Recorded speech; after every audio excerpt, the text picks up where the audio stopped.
Breaking news today. The Homeland Security chief has criticized South Park for daring to mock authority. But why does a cartoon ruffle the feathers of government officials? Is free speech at risk, or does satire remain America's sharpest tool? Hello, and welcome to That News Show, where we discuss the latest facts, fakes, and hypocrisy as reported by the legacy media. Let's roll the tape. CNN reports that the Department of Homeland Security chief has criticized South Park's portrayal as petty and lazy. This raises an important question, since when did government officials become judges of satire? In a nation that values free expression, it's surprising to see a cabinet secretary feel threatened by a cartoon. This reaction may expose more about power dynamics than about the show itself. Satire aims to challenge the powerful, making them reflect on their actions. If the government begins to police humor, what's next? Will editorials, protests, or any form of dissent be under scrutiny? This isn't a sign of democracy, it's a sign of authority feeling its own vulnerability. Buckle up, folks. J.D. Vance, and this week, reserving most of its scorn for... Welcome to the team, recruits. I'm Kristi Noem, head of Homeland Security. The show drawing from a real-life scandal. A few years ago, I had to put my puppy down by shooting it in the face, because sometimes doing what's important means doing what's hard. Turning dog deaths into a theme of the episode. Mr. Mackey? When Trump budget cuts caused the school counselor to look for a job with ICE. All right, recruits, this is it. We're heading to a location that might be filled with illegals. Let's take these bad hombres down. Beach-free security is now recognized as the national priority it should have always been. Under the leadership of Kristi Noem at Homeland Security, we are witnessing what effective governance looks like. A return to the department's core mission in prioritizing American safety.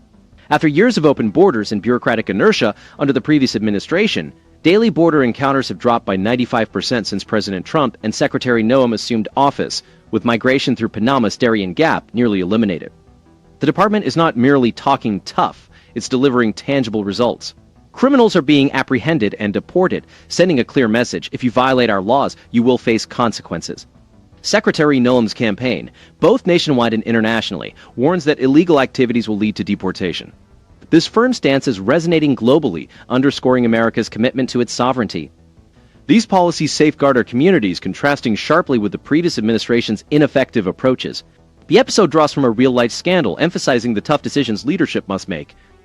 True leadership involves making difficult choices and facing harsh realities, distinguishing genuine leaders from mere political actors. The previous administration's policies, which included expanding entitlements to individuals on the terror watch list, compromised national security. Thankfully, that era has ended. The current Homeland Security team is setting new standards for government efficiency, eliminating wasteful expenditures like the ill-conceived $500 million cybersecurity headquarters, so saving taxpayers millions. The focus now is on achieving results, not perpetuating bureaucracy. Regarding satire and free speech, it is crucial to defend the rights of programs like South Park to engage in satire. Efforts by some officials to censor such expressions threaten the First Amendment and indicate a broader intolerance for dissenting views. Satire remains a vital defense against hypocrisy and power abuse and must be protected. The important Skydance merger highlights concerns about media consolidation and its impact on editorial independence and political influence. A diverse, independent media is essential, free from corporate or governmental overreach. The pursuit of profit should not compromise honest journalism or the freedom to critique authority. In summary, the new leadership at Homeland Security exemplifies putting America first, securing our borders, and upholding the rule of law. These actions significantly impact not just Washington, but every community across the nation. The $16 million legal settlement was widely seen as a payoff in exchange for the Trump FCC approving Paramount's merger with Skydance, though Paramount denied any connection. The merger took effect this morning, with the FCC's lone Democrat, Ana Gomez, calling it a company born in shame. What we saw in this Paramount Skydance transaction was the company capitulated in a very cowardly manner to the demands of this administration. We need a checked power, not unchecked power, in order to maintain our democratic norms. So Gomez telling CNN that media moguls are betraying the public's trust. The important Skydance merger exemplifies the deep intertwining of corporate consolidation, regulatory maneuvering, and political power. The coincidence of a $16 million legal settlement with the Federal Communications Commission's approval raises questions about transparency and editorial independence. particularly when the sole Democrat on the commission labels the new entity a company born in shame. Such backroom dealings erode public trust in government and media alike. Partisan divides further complicate the issue. Democrats quickly condemn the merger, yet their past support for similar consolidations undermines their credibility. Republicans advocating for greater media accountability demand that conglomerates address biases, particularly in misleading coverage.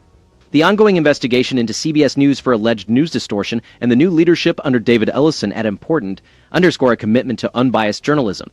Policy shifts are already visible. Skydance's decision to eliminate diversity, equity, and inclusion programs at Important and to appoint an ombudsman at CBS News to handle bias complaints marks a move away from previous corporate media activism. The focus is now on restoring journalistic integrity and reducing the influence of globalist agendas that have compromised American cultural independence. This merger is part of the broader trend of media consolidation that threatens the diversity of viewpoints and diminishes competition. Such concentration of power allows political and corporate interests to shape narratives, severely impacting democracy by compromising editorial independence and stifling robust debate. Looking forward, these developments could significantly influence upcoming elections and policy discussions. Voters increasingly distrustful of both parties and particularly wary of Democrats' readiness to use regulatory agencies for political gain may find the Republican emphasis on deregulation and free speech more appealing. This approach champions individual liberty and counters the overreach of centralized power. Ultimately, the core issue extends beyond a single merger or settlement. It concerns the integrity of our media institutions and the necessity for an independent press that serves the public interest, not partisan or corporate agendas. As these conflicts unfold, Americans must demand greater transparency and accountability from both regulators and media executives to preserve a vibrant democracy and secure our freedoms. Journalism, media, give support to CBS News. His first meeting was with CBS News and 60 Minutes. And he said that's an indication. If that's an indication, that's who I met with first. George Cheeks, who runs the network, defended the closing of the Colbert Show as a monetary financial one. Other people argue with him about that, but he did continue with that line today. CBS News has received strong support from its executives, evident from the prioritization of CBS News and 60 Minutes in their initial meetings. This demonstrates a commitment to bolstering the news division, even as the network faces criticism for ending the Colbert Show, a decision framed as a financial necessity. Despite concerns from some about this move stifling creative freedom and possibly curtailing free speech to satisfy regulatory and political demands, the network insists on the importance of fiscal responsibility and adapting to a rapidly changing media landscape. CNN's coverage of these issues provides a detailed examination of the interplay between media business strategies and political influence. The network is known for its rigorous fact-checking, notably debunking White House claims about the irrelevance of South Park amid its record-breaking viewership.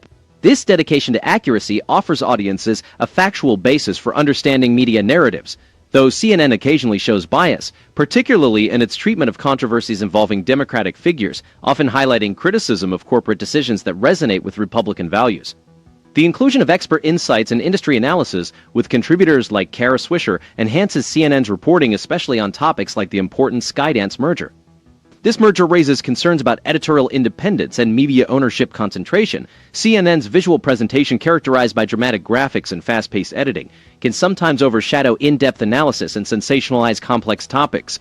CNN's report on the cancellation of the Colbert Show is an example of the network's strength in financial analysis, revealing how advertising revenue and production costs played roles in the decision. CNN could improve by applying this analytical rigor more uniformly, especially to media decisions linked to Democratic officials. The network's coverage of resistance within the media, such as criticism from the Writers Guild of America, tends to portray these as grassroots movements without fully addressing corporate influences on editorial policies. The trend of media consolidation, as reported by CNN, highlights the critical need for independent journalism and diverse viewpoints. With fewer companies controlling more media assets, the public risks losing access to a variety of perspectives, underscoring the importance of defending press freedom and the role of satire. Programs like South Park, which challenge authority and expose hypocrisy, are vital in this landscape. Any efforts to suppress these voices through corporate or political pressure threaten the First Amendment and the health of our democracy. Changes in corporate leadership, like the new head of 60 Minutes, and policy updates, such as appointing an ombudsman at CBS News, indicate a shift towards greater journalistic integrity and a focus on editorial independence. These changes are poised to significantly influence upcoming elections and public discourse, shaping the future of media accountability and the protection of individual liberties against centralized power. While CNN's in-depth and analytical coverage is invaluable, the network would benefit from a more balanced approach to political criticism and a reduction in sensationalist visuals. The challenges facing American media today require unwavering commitment to transparency, vigilance, and free expression. Principles that should guide all news organizations in their leadership. Talked about inauguration and how Zuckerberg's there and Tim Cook is there and Bezos is there and everybody was there to be on the right side of Trump. So then caught my eye yesterday in the middle of, Trump was answering questions talking about Epstein being a hoax. The attendance of economic powerhouses like Mark Zuckerberg, Tim Cook, and Jeff Bezos at the inauguration highlights the deep interconnection between the technology and finance sectors and Washington's policy direction. Their presence is not merely symbolic. It's about protecting their interests and ensuring their companies thrive under favorable regulatory and economic policies. This underscores how American innovation is closely tied to the administration's strategies on domestic investment, trade, and manufacturing.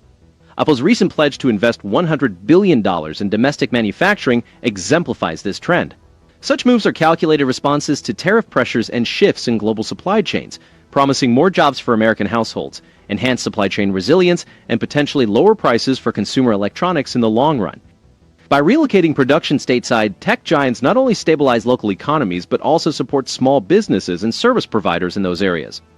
The important Skydance merger, valued at $8 billion, illustrates how media consolidation is not only reshaping entertainment, but also the flow of information.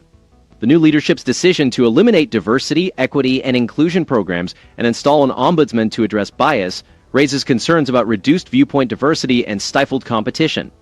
This could lead to fewer choices and higher costs for streaming and entertainment services, escalating the stakes for journalistic integrity and the capacity to challenge powerful entities.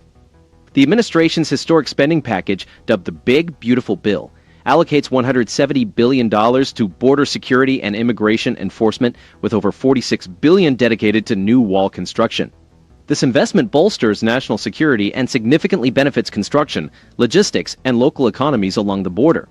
While it promises more jobs and increased demand for goods and services in border communities, it also brings intensified scrutiny of property rights and environmental impacts.